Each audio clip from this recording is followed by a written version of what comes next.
This is episode 65 of the Intercooler Podcast, and we're talking about forgotten performance cars, right? The ones that get overlooked, that aren't revered the way others are, and we're wondering why that happens. Now, this idea was suggested to us by an Intercooler reader, but sadly, I'm afraid I couldn't find your message again. So you'll know who you are. Thank you for suggesting this idea. It's a good one.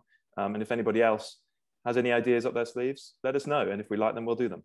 Andrew, and we have done quite a few reader ideas, haven't we? And they always get a good response. So, more than happy to come up with our own, but at the same time, we always regard this thing as being an entirely interactive process. So, if you've got something you'd really like us to rattle on about, and it's a decent idea, very happy to do it.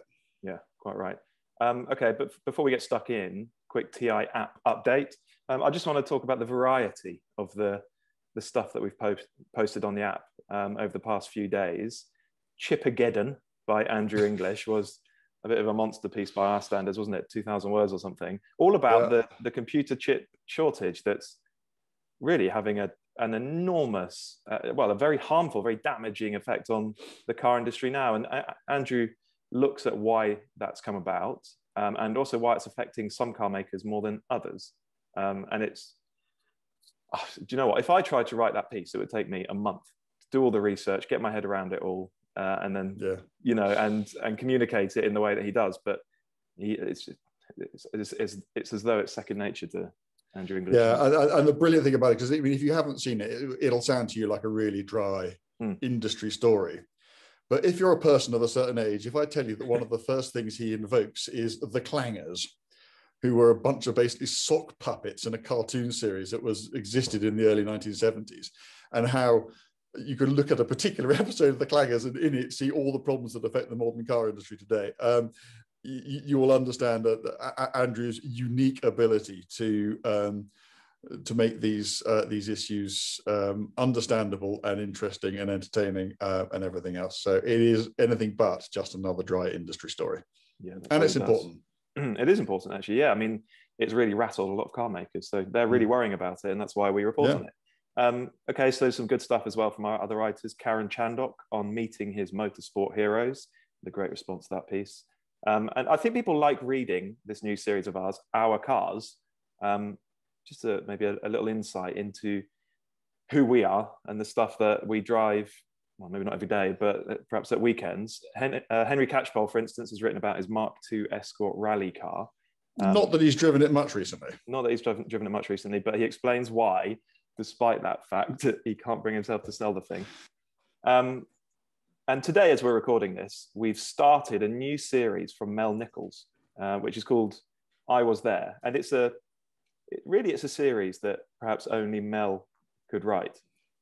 Definitely. I mean, Mel is, it occurs to me, because I'm a certain age, I can't believe that there's anybody listening to this who hasn't heard of Mel Nichols. But of course, lots of people listening to this will be, Dan's age or whatever. And, and they were, well, frankly, not born when Mel was doing his thing. Mel, if you don't know, was the editor of Car Magazine in the 70s and the early 1980s. And he is genuinely, he wouldn't say this, but he is genuinely the father of the modern supercar drive story. And he started doing these sorts of stories in that time. And for people like me, it really was the reason that cars became such a factor in life, because, we talk about, put the reader behind the wheel. But he came as close to actually achieving that as anybody I've ever read.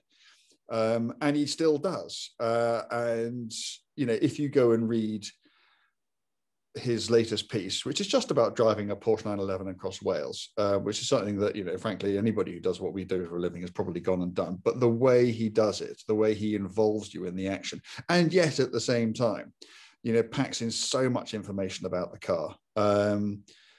It's a rare and special talent, and his legacy, even people who don't know him, writers, young writers today, they probably aren't even aware how influenced they are and have been by the way he just changed, dry reportage into these immensely characterful, color-driven pieces. And we just feel really lucky that, this man who is, long since retired from the sort of, the cutting edge of motoring journalism, still has these memories, and his writing ability remains undimmed to this day. So we're going to do a short series of these pieces, and well, go take a look. Go take a look on the app, have a read. It's free to download. First month is free on us. It's easy to cancel, and just go and have a look at the variety and the sort of stuff there, and go and particularly look at Mel's story. And you will see when you read it, you can just see where the modern drive story comes from. And just remember, he was doing it before any of us. It's a writing style that actually we don't read very much these days. And I think it's a pity, because it's very, very evocative, very descriptive. As you say, it puts you in the car. I think what Mel does cleverly is to write in a very creative, quite colourful way without it becoming in any way silly. And what I want to do is give that type of writing a platform, because it's so evocative. It's so good to read. And it would be a shame if we all stopped writing that way. So just go and have a look. And those pieces by Mel, they're not about, you'll see one strong lead image. Okay, there'll be one photo, because these pieces are actually about the writing. We want to They're all about the writing. On the writing. So that's why we do that. But anyway, there's a good variety of stuff up on there over the last few days. Go and download it, start your free trial. We think you'll stay with us. Go and all you need to do is search the Intercooler on whichever app store you use. You'll find it there. Okay, good. Let's crack on with this week's episode. Forgotten performance cars. Yes. Now, for no particular reason, I've got this car at the top of my list. It is one that we've addressed relatively recently on the podcast, so we won't linger on it, but it's the 996, the Porsche 911, right? The first water-cooled one. Oh, okay. It's among 911s, it is the forgotten one, which is slightly odd, because in its day, the media thought very, very highly of it. It won all sorts of magazine group tests and car of the year competitions and so on. But now it does appear to be overshadowed by the earlier stuff, the 997, the more recent stuff. It is the most affordable 911 that there is. Why do you think it sort of reached that unedifying status? I think it's a lot of things. I think the media at the time, and I can say this because I was part of it, although actually I think I was in the minority. I wasn't knocked out by it. The story I wrote for Motorsport, which I was editing at the time, the headline was 9 as in NEIN 11, as in this is not a 911. But I think most people, because it was an all-new 911, and I think there was like a kind of presumption that, if Porsche could have done that well with a 911 that was, what was the 993 at the time, 34, 35 years old, then, how good with a brand new. So I think the expectation was that it would be brilliant. It was lighter than the 993, which I don't think anybody expected. It had more power than anything other than a 993 RS. So, the standard car had 300 horsepower. I think that at the time, people thought, wow, this is progress. And then people began to realize that they just weren't as well built, and they're not. They just really aren't. And then obviously, the problems that we all know about with the engines and that sort of thing started to become apparent. And and their reputation has become a bit tarnished. The interesting thing is, the most enjoyable sort of standard 996 experience I've had was very recently. I dropped a car off at TI-22 in Chepstow to have some valeting done. And James Walker, who runs it, lent me his 996 just to go home in. And I hadn't driven a 996 for 20 years. And I just thought, this is fantastic. It feels so light, and it feels properly quick. And it's a really, really good car to drive. But, it's not a classic 911. It is a car which there have been some problems with. And the 997 is a better looking car. And it looks more like a 911, and I guess it just got caught between, the 993 was the ultimate of the original sort of classic 911s, and the 997 was, what turned out to be the refinement of a very good idea, but much, much better than the car it replaced. So it kind of fell down the crack on the sofa, didn't it? Yeah, it did. So we're talking about forgotten performance cars, and we've managed to kick off by talking about a 911. So I think maybe we should dive into your list a little bit and find perhaps a more esoteric choice. What have you got? Okay, I'm going to open the bidding with the Honda Integra Type R. Interesting. Forgotten. Teg Type R. Well, okay, I know that there. Well, I mean, compared to a 911, yes, absolutely. I know that there is a very small band of diehard, hot hatch fans, the Teg Type R mob, who absolutely get this car and love it and understand it.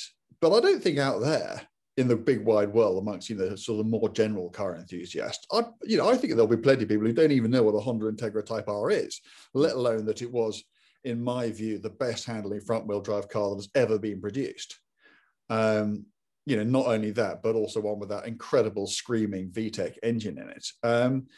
Because they weren't on sale over here for very long, not very many came in. I think they are to a broad community of motoring enthusiasts. I think that they are a forgotten car. Is that potentially because it's quite a focused thing, isn't it? Like, particularly if you do a long journey in one of those things, it's got short gearing, only 5-speed, isn't it? The engine is buzzing away. It's a noisy car. Yeah. Is there something in that? Is it actually a bit too hardcore for some people? Well, no, because I think there are all sorts of cars, aren't there, which are quite hardcore, and we love them because of that. That's because they're not jacks of all trade, because they are very focused. That's what gives them that sort of cult status. And I think it was just because it was a little Honda hatchback. It was seen to be a sort of spin-off of a Civic. As I say, there weren't very many, and I don't know, some things just don't gain the wider recognition that they should, and in my view, that's one of them. Okay, let me give you another one of mine then. Go on.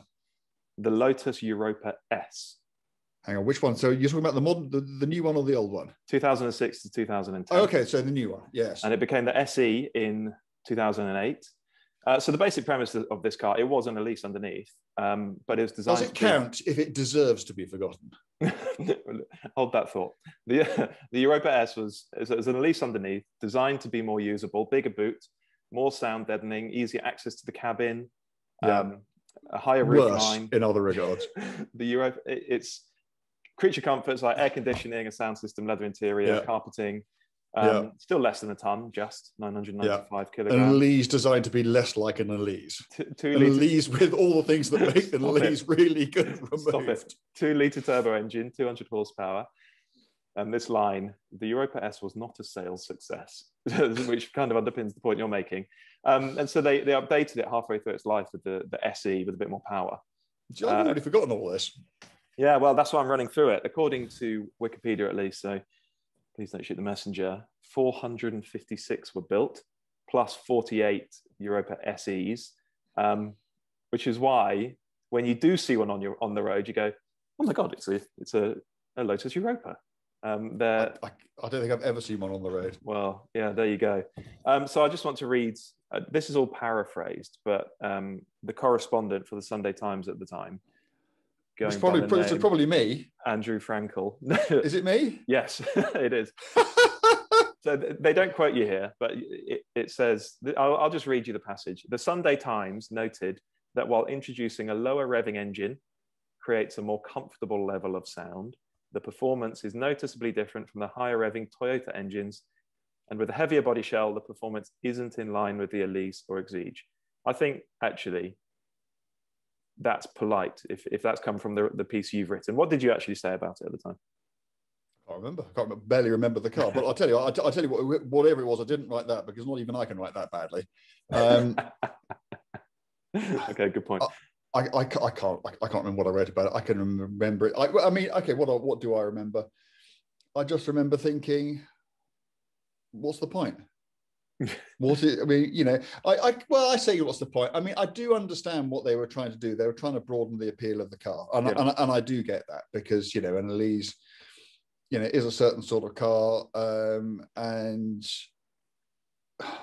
Yeah, I understand it, but it just didn't work. It just didn't work. You know, it's like all cars that become sort of dilute versions of their former selves. They never work.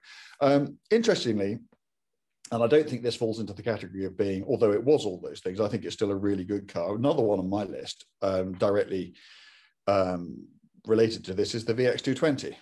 Oh yeah, it's a good shout. Now, actually, if the Europa had done what the VX220 had done, and the VX220 was a physically bigger car than these, and it was more comfortable. I'm a huge VX220 fan. I think that was a really underrated car. And, you know, to me, actually, you know, because I'm quite a big bloke and I was just much more comfortable in them, I'd probably, on any given day, probably rather to stooge around the place in the Voxel than the Lotus. So that, and you know, and let's not forget, they also made, you know, some pretty bloody quick ones as well. And because I guess they're Voxels, and so they haven't got the badge and they haven't got the cachet, they're just not revered today in quite the same way. But you know, let's put it this way: if there was a VX220 and a Europa parked outside, and there were the keys to both, you know, I would run towards one and run straight past the other to get to it. Yeah, okay, you choose the Vauxhall. So I think perhaps what didn't help the Europa was that these things are subjective, but it didn't look great, did it? And I'm sorry if you have one and you love your car, but it's just my point of view. I don't particularly like the way they look. I think some quite clumsy styling, particularly around the lights, front and rear. There's one for sale on piston heads, which indicates how rare they are, at 27,450 quid, which is what, about 25 grand more than you pay for it? Something of that order. Yeah. Okay, fine. Let me give you another one of mine. And this one takes a bit of qualifying. The Honda S2000. And before you jump in, this is a car that has that has a huge following. There are lots of people who adore their S2000s. Okay, there's real enthusiasm for them among some quarters. Okay, the reason I put it on my list is that it seems to have been forgotten between you and I. One or two people have pointed out that we just don't mention it when we're talking about Hondas, or when we're talking about affordable sports cars, or when we're talking about Japanese cars. We apparently very, very rarely mention it. And I just thought it'd be worth addressing that now. Why is that? For me, for my part, I've only driven one once, maybe twice. I thought the drivetrain was unbelievable. I thought the seating position was unbelievably bad. I don't remember a great deal about the way it steered, the way it handled, but hopefully you can enlighten us. They never quite did it for me. I mean, that engine was obviously amazing. You know, revved to 9,000 RPM, extraordinary. But you know, it was also, it felt like a race engine, and in a road car, because it had so little low down torque. I mean, it was kind of a novelty that wore off quite quickly, because you had to work it so hard. You had to think so much about always being in the right gear to get it to do its thing. That, you know, on the road, which is, you know, a compromised environment where you can't always, you know, be in the right gear and at the right revs, it became, in those circumstances, which frankly were the only circumstances in which we drove them, it became a bit of a pain. The steering was quite dead on them. They've got this reputation, haven't they, for being a bit spiky, which I have to say I never really experienced. You know, that you could skid them about, and the back moved quite quickly, but I don't remember thinking, oh bloody hell, this is tricky. But you know, you've got to see these things in the context of what else was around at the time, and it's, you know, a Honda S2000 is absolutely fine until somebody says Boxster. That's the problem, isn't it? That's the problem. And then suddenly, you know, and what we tend to do as motoring journalists is, when we're thinking back to a particular era, we think about, because it's natural, you know, the best cars, the best that era could produce, as a way of referring what we're doing now to maybe what was happening back then. So, you know, if you're thinking about cars from that era, you know, if you're talking about, you know, two-seater sports cars from that era, well, you're going to think about a Boxster, and therefore talk about a Boxster in a way you're probably not an S2000. You know, the S2000 was never the best car in its class or anything close to it. It was really interesting. You know, I'm glad they built it, because I just love it when Honda, you know, show what they can do and their engineering expertise. And really special stuff does result. You know, we already talked about the Integra, and, you know, and the engine in that Honda was amazing. It just wasn't in that great a car. Okay, fair enough. Give us another one of yours then. Oh, I got a list. BMW Z1. Yeah, interesting. Never driven one. They look cool.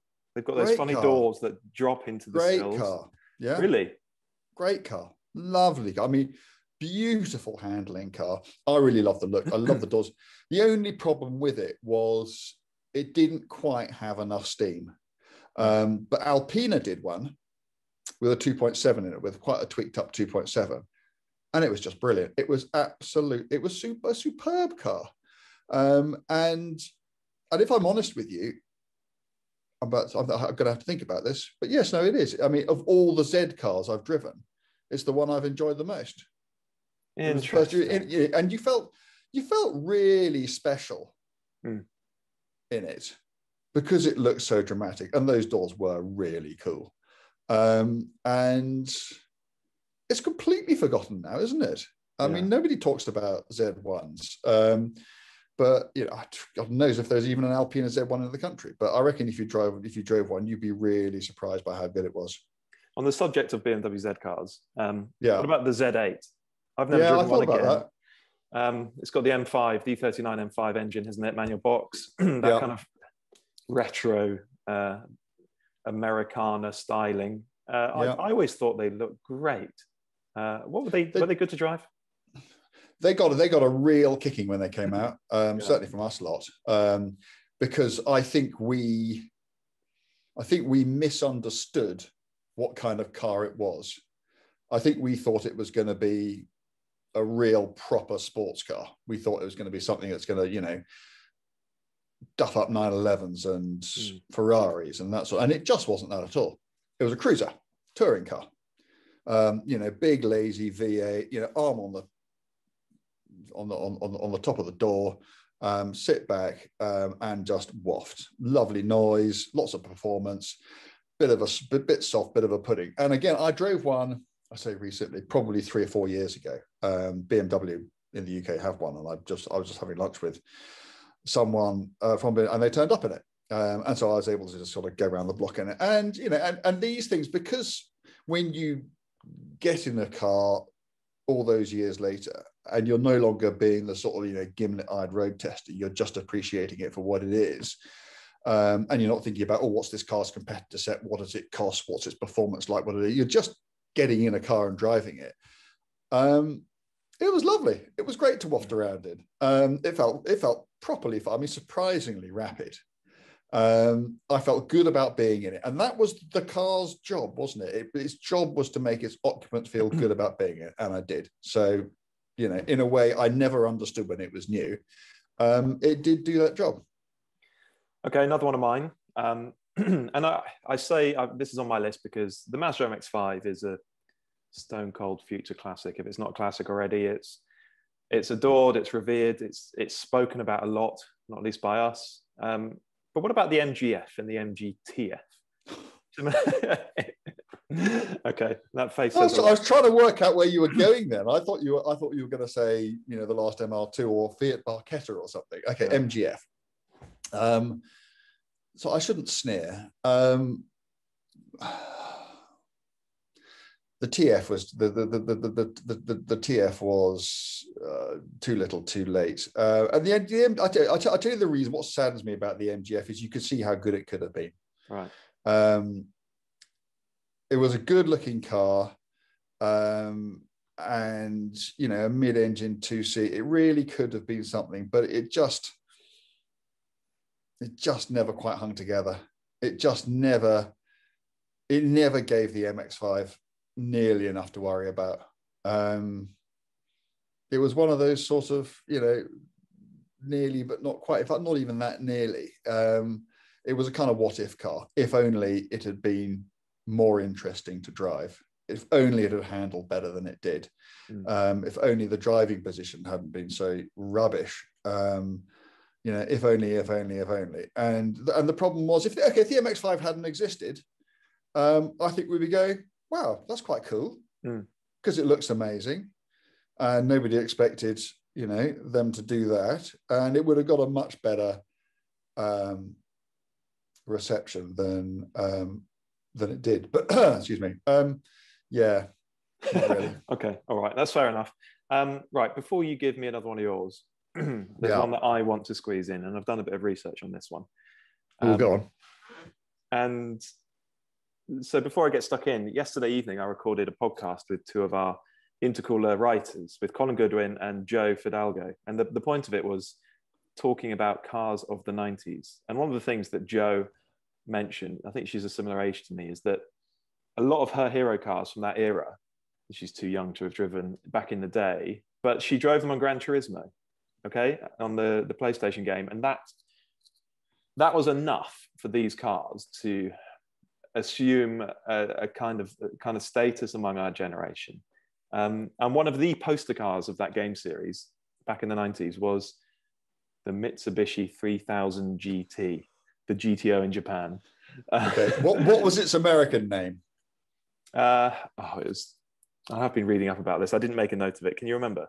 It was a Dodge Stealth. Yeah. Okay. Dodge Stealth. That's so cool. Okay, never driven one. What I know about these cars is that they were laden with tech. And I like it when the Japanese car industry does that, when it takes a load of technology and puts it in a coupe, because, you know, we've had all those Evos and Imprezas that had active diffs and all sorts of stuff. But it's quite rare that they do it to a coupe. The GTRs and the Skylines qualify, of course, but the three, it's just a compelling proposition to me, even though I understand it's supposed to be terrible. So this was between 1990 and 2000, so it's a real 90s car. Twin turbo V6. It had active aero with automatically adjusting front and rear spoilers, four-wheel steering. It was all-wheel drive, and it had adaptive suspension. I mean, that's stuff that other car companies didn't adopt for a couple of decades. But I understand that, particularly from reading Evo magazine, who had a vendetta against that car. And I remember reading, I think the magazine was having a to and fro with a reader who they'd managed to offend, a reader who owned a 3000 GT. And to prod / placate this reader, Peter Tomlin wrote, well, we can agree it's certainly a lot of awful car for the money. And you shouldn't explain jokes, but if you didn't read it carefully enough, it looks like he's saying it's an awful lot of car for the money. It was just a brilliant piece of Peter Tomlin writing. But why is it then that Evo and perhaps other magazines had it in for this thing? Because they'd driven it. But it's got 282 horsepower, twin turbo V6, so 200 pound for the torque. It probably weighed 1,800 kilos as well. I mean, yeah, 1740, I think. 1740. Okay, so there are two problems. One is because they drove it. The second thing is before they drove it, they'd driven a Porsche 968. Right. Okay, that was its closest rival. You know, and the Porsche had nothing. 4-cylinder engine. Yeah, no turbos. Rear wheel drive, no four wheels. Porsche had nothing. Yeah. And if ever you wanted proof that it ain't what you got, it's what you do with it that counts, go and get a 968 and a 3000 GT and just head off down the road, and you will see. You will see that technology meant nothing. The car was lumbering, cumbersome, big. It didn't steer particularly nicely. I mean, it had some power. It had some get up and go. I don't seem to recall the interior was particularly nice. It was an awful lot of technology going nowhere. And it just showed that if you had that option, or you had the option just to do it properly with what you already had, then, the result was, a pure thoroughbred driving experience, not some sort of, I don't know, synthesized arcade game on wheels. Oh, come on. You're clearly biased. It was Japan's 959. Yeah, that's right. Okay, maybe not. That's right. Yes, there are two for sale on Auto Trader, 10 grand. They're UK cars. Can you apparently. imagine what the bills would be like? Well, that's the problem, isn't it? Apparently, you can get imported GTOs from Japan for much, much less than that. Should you? Never drove a GTO. Might be terrific. No idea. Seems unlikely, doesn't it? Okay, let's have another one of yours. You may not even know what I'm talking about with this one. Try me. Okay, but at the time, it was considered to be the next best thing to, one of the to an E34 5 Series. Mm-hmm. A Voxel Carlton 24 valve. Okay, not a Lotus Carlton. Not a Lotus Carlton. Nicer than a Lotus Carlton. Wow. Okay. Big claim. Okay, go on. Nice. Okay, that is quite a big claim. I might have to just roll back on that one a little bit. But actually, okay. So this was a car. It was a Vauxhall car, and it was big 4-door saloon. And they'd done a 3-litre, which is quite quick. But then they put a 24 valve head on it, which gave it 200 and something horsepower. And its closest rival was a 535i BMW, an E34 535i BMW, which to us was basically, where that was absolutely the standard for, that was the greatest saloon car in the world. And I can remember doing a twin test between these two cars. And if I tell you that although I can remember doing the test very vividly, and we did it up in Yorkshire and the lakes and it was very wet, but I can't remember which car won, that'll tell you how close it was. Interesting. Wow. It was, I'll tell you what it was. I mean, the engine was really, really good. It was a great engine, but the balance of the car, the chassis on this thing, it was just a complete sideways merchant. It just loved doing it, but in the most beautifully controllable way. And there was the incongruity that you were skidding about having a hoot in a Vauxhall Carlton, in an enormous executive express.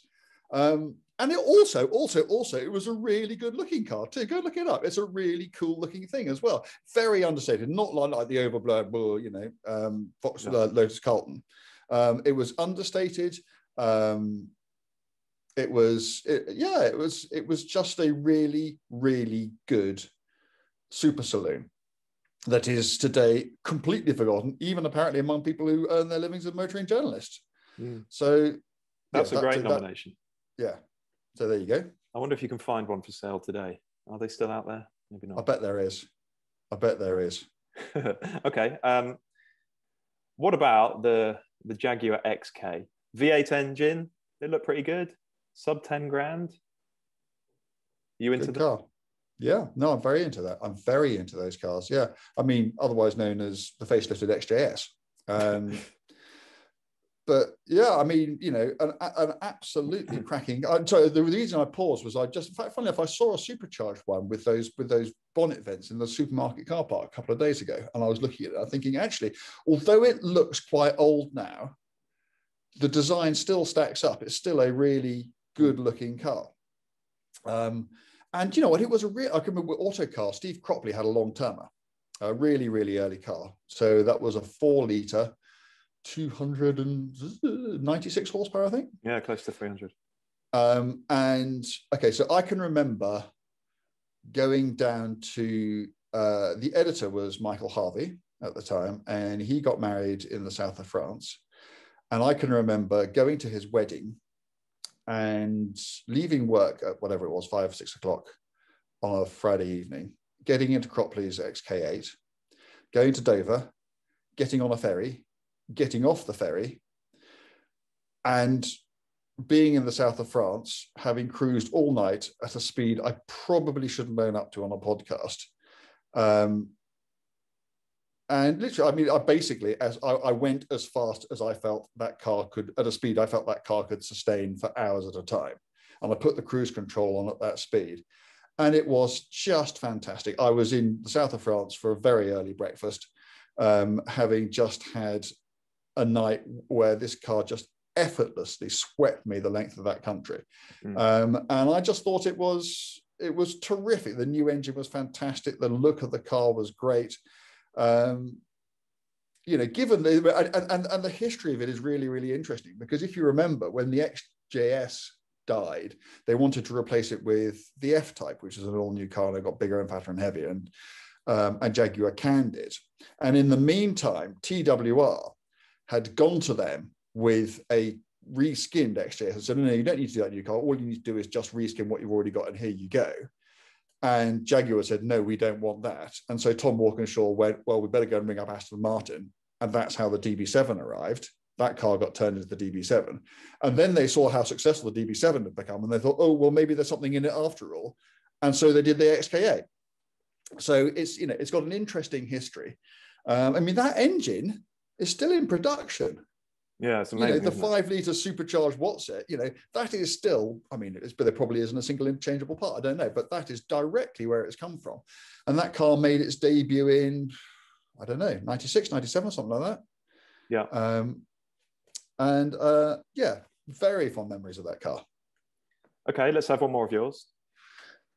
One more of yours. How sporting do they have to be? We can stretch that definition if you'd like to. Can you stretch it to a Rolls-Royce Silver Serif? Well, you're going to have to make the case for it, aren't you?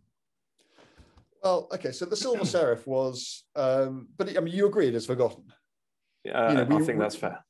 Yeah. So we remember shadows and we remember spirits, and then obviously it all went a bit wrong, and then there was the Phantom. But there was this car, the Serif, which was the Rolls-Royce version of the Bentley Arnage when that first came out, and they both initially had BMW engines. But while the Arnage had a 4.4 litre twin turbo V8, so it was the standard BMW 4.4 V8, but with Cosworth turbochargers on it.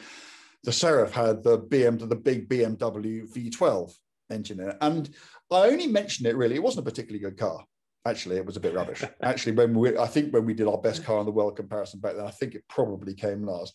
But I just find it amazing that, and this wasn't such a hugely long time ago. I think we are talking mid-late 1990s, that there is a standard production Rolls-Royce, the finest car in the world, that is completely forgotten. It just amazes me that a car like that could have just disappeared from public consciousness, but I believe it has. And that's really the only reason I mentioned it. If it hadn't been a Rolls-Royce, I'd never even thought of it. But it just struck me as really, really strange that recent a car from that revered a manufacturer can just completely disappear, and it did. There's no profile anymore. It's a very good point. Yeah, it's interesting. Okay, so to wrap things up then. Oh, hang on, wrap it up. Okay, you got started. No, I'm gonna have to keep these. I've got some crackers on here. Do you want to rattle through a couple of them? Oh, I don't think I do. No, I think we'll see. Well, okay. Mazda RX-8. Yeah. I almost put it on my list. Is it just because they're such a pain?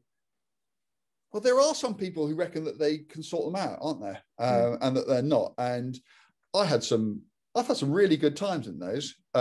Love the way they look, love the way they're handled. They're so cheap. I know there's probably a good reason for that. Yeah. There is some quite obscure stuff on here. I'll tell you what I saw. I was at Goodwood earlier in the week doing a charity track day for Mission Motorsport, and a Bentley Continental SC came into the paddock. Do you know what a Bentley Continental SC is? I'd have to look it up. Okay, so you know what a Continental R is, don't you? Yeah. You know what a Continental T is? Yeah. Well, it's that, but with a Targa roof. Oh, I wasn't. So it's not an Azure, so it's not a convertible. Yeah. And it's not the short T, and it's not the long coupe R. It's an R, but with the entire roof section lifts out. I think they only made about 70 of them, and they were really cool. I might post a picture of it because I took a couple of snaps of it. I drove it and it was new, and it clearly didn't do very well because they killed it pretty soon afterwards. And I'm not sure I thought about it from that moment until this thing rumbled into the paddock of Goodwood, and I thought, now that is a forgotten sports car. Yeah. Cool That's thing. a good show. Do you know what? I didn't even know it existed. So well, there you go. You can't get more forgotten than that, can you? Okay, well, Right. unless you want to call out any more on your list. No, because what we're going to do is because I mean, I barely scratched the surface. I've only sort of sat down and wrote what came into my head immediately. So I reckon if you and I looked through a few car magazines and actually had a proper think about it, we can get at least another podcast out of this. So let's do that. Okay, we'll revisit it. And if you've got any nominations, let us know and we'll talk about those. Definitely. So why, just to round things up, why do some cars get forgotten? Is it actually just because they're not as good as the competition? Is that right at the heart of it? I don't think any of the cars we've mentioned would have been class leading at the time that they came out. And I think that is, I mean, it might be as relevant to ask why are some cars remembered. I don't think there's a simple answer. I think these cars always become victims of circumstance. And the thing is, we don't remember what those circumstances were, because we can look back and we can think, well, that's the car, but we can't remember exactly what it was up against. We can't remember exactly what the market was doing at the time. Trends come and go, don't they? Hot hatchbacks are in one day and you can't sell them for love nor money the next. Coupes come in, coupes go out, and you just don't remember the context of everything. So you and I sit here and we think, why are these cars being forgotten? But I think that if we could spool back and go back to when they were new and somebody said to you, do you think this car will be remembered or forgotten? You probably have a greater understanding and appreciation of why it might be forgotten. I don't know, but victims of circumstance, or just not being terribly good. Yeah. And we look back at them with the old rose tints on and have a slightly sort of misty-eyed view of them. And the truth is, like the Lotus Europa, it just wasn't that great a car good, and probably deserved to be forgotten. Okay, good. Well, there are a few more on my list that I haven't been able to mention, so maybe we do need to do this again. Definitely. But, so get your nominations into us, and we'll discuss the best ones. Okay, let's leave that one there. Thank you all for listening. Make sure you go and download the app. Search the Intercooler on the App Store, download the app, start your free trial, and see what you think. And we'll be back to talk to you again next week. See you next time.